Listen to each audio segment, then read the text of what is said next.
Isang kilalang negosyante na si Atong Ang ay nagpahayag ng kanyang kahandaan na harapin ang mga reklamong isinampa laban sa kanya kaugnay ng umano'y koneksyon niya sa pagkawala ng mahigit 30 sabongero.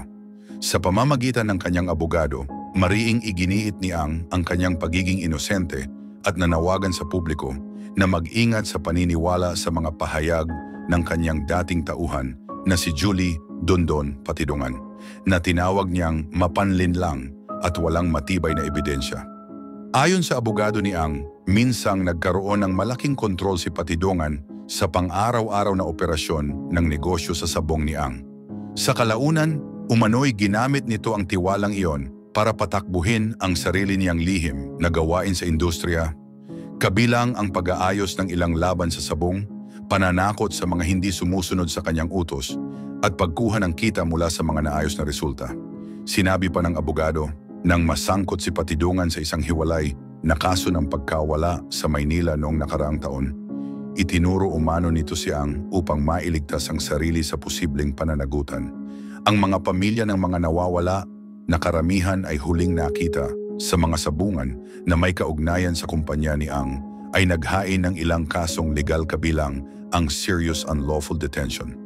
Iginiit ni Patidongan na ang mga taong ito ay nawala pa noong huling bahagi ng taong 2021 at itinapon umano sa Taal Lake. Mariing itinanggi ni Ang at ng lahat ng nabanggit sa paratang ang mga ito. Nagharap din si Ang ng mga countercharge laban kay Patidongan dahil sa maling paratang, pananakot at umano'y tangka nitong humingi ng malaking halaga kapalit ng pananahimik.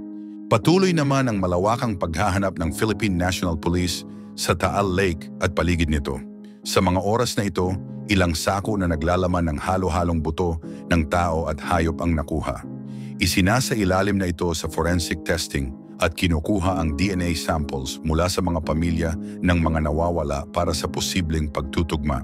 Kumpirmado ng mga autoridad na ilang pulis ang tinanggal sa pwesto o inilagay sa restrictive custody dahil sa hinalang may kinalaman sa kaso.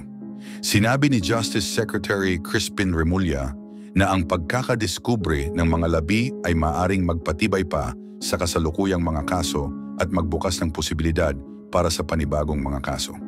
Gayunpaman, aminado siyang may kahirapan ang investigasyon dahil sa mahinang visibility sa tubig ng lawa at sa matagal nang lumipas mula ng unang maiulat ang pagkawala.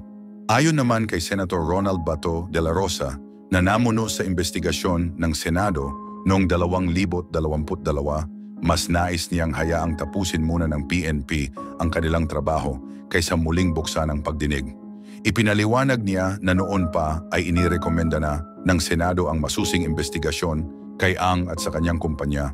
Matapos matukoy na ilan sa mga nawawala ay huling nakita sa mga sabungan na may kaugnayan dito. Bagamat naniniwala siyang maaring makatulong pa rin ang pahayag ni Patidongan, kahit nahuli ito, iginiit niyang mahalaga ang pagbuo ng matibay na ebidensya na tatayo sa korte.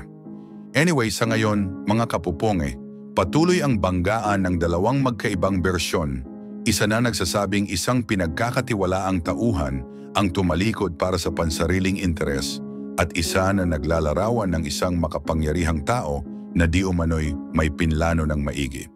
Sa gitna nito, patuloy na umaasa ang mga pamilya na ang investigasyon ay magdadala ng malinaw na kasagutan at wakas sa matagal ng palaisipan.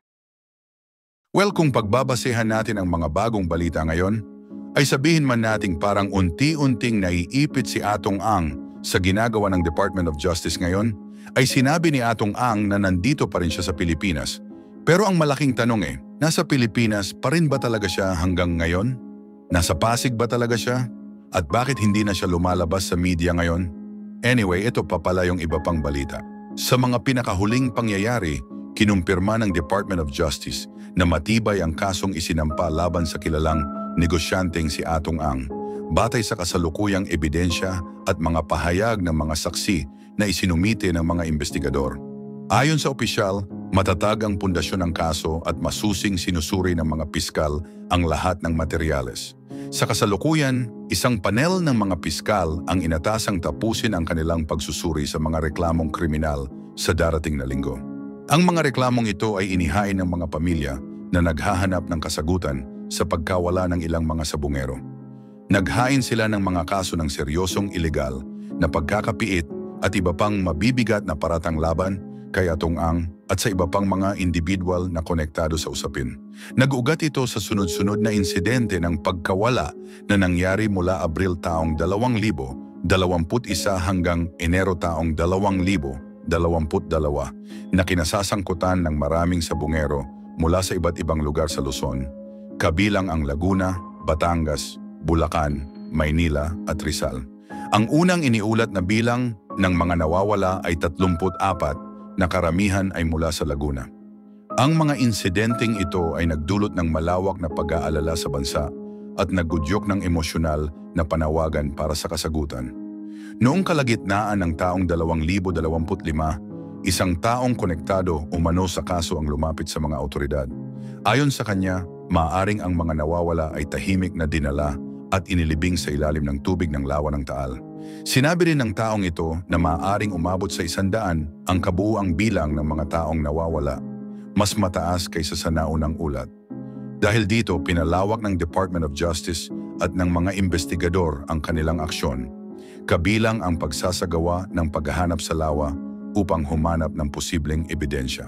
Kamakailan lamang, formal nang naghain ng kaso ang mga pamilya sa Department of Justice. Nakasama rito ang iba't ibang mabibigat na paratang, kabilang ang ilegal na pagkakapiit at mga pangyayari na nauwi sa pagkawala ng buhay. Bagaman pinalambot ang mga katawagan para sa pagsasalaysay na ito, mariin namang itinanggi ni Atong Ang at ng iba pang isinangkot ang anumang ugnayan nila rito. Bunsod nito, tiniyak ng mga opisyal mula sa Department of Justice na masigasig nilang tinatapos ang pagsusuri upang umusad na ang proseso. Inaasahan na sa susunod na linggo ay makukumpleto na ang kanilang pag-eeksamen sa kaso.